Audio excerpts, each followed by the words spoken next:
Hello. నా morning routine అయితే నేను మీతో షేర్ చేసుకుంటున్నాను.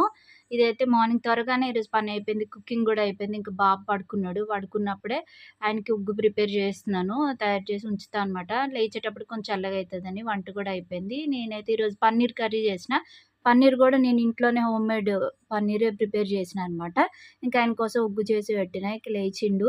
తనకైతే మామూలుగా తడి క్లాత్ తోటి వేడి నీళ్ళతోటి తుడిచినా. ఎందుకంటే బాగా కోల్డ్ ఉందనమాట. 2 డేస్ నుంచి స్నానం చేపియలే. ఇకైతే జాన్సన్స్ బేబీ టాయ్‌దే క్రీమ్ వాడతా అనమాట. వాటర్‌లో వేసి అదే ఒళ్ళు తుడుస్తా. ఇదైతే బేబీ హగ్ నుంచి ఒక డైపర్ అయితే తీసుకున్నాను. Washable diaper. అదైతే ఒక 2 అవర్స్ వరకైతే ఓకే. అంతకు మించయితే ఉండదు. నేనేమో చాలా రివ్యూస్ చూసి తీసుకున్నా గానీ వేస్ట్ అనిపిచ్చింది నాకు. ఇదొక్కటే 400 అనమాట. దీనికి 2 ప్యాడ్స్ ఇచ్చిండ్రు. చేంజ్ చేసుకోవచ్చు అంతే. ఇంకైతే రెడీ అయ్యిండు. ఇంకా ఆఫ్టర్‌నూన్ తనకి ఉగ్గు తినిపిస్తుండగానే 12 అయింది. ఇంక వీళ్ళకి హాఫ్ డేనే కదా! ఇంక పాప వచ్చేసిందనమాట లంచ్ టైమ్‌కని. ఇక మంచిగా రైస్ తిన్నది. అదే వెజ్ రైస్ తిన్నది. ఇంక తిని మంచిగుంది మమ్మీ అని అన్నది. తిన్నాక ఇక వాళ్ళు పడుకున్నాక ఇంకా చిన్న చిన్న పనులేమన్నా ఉంటే అవి చేసుకుంటా అనమాట.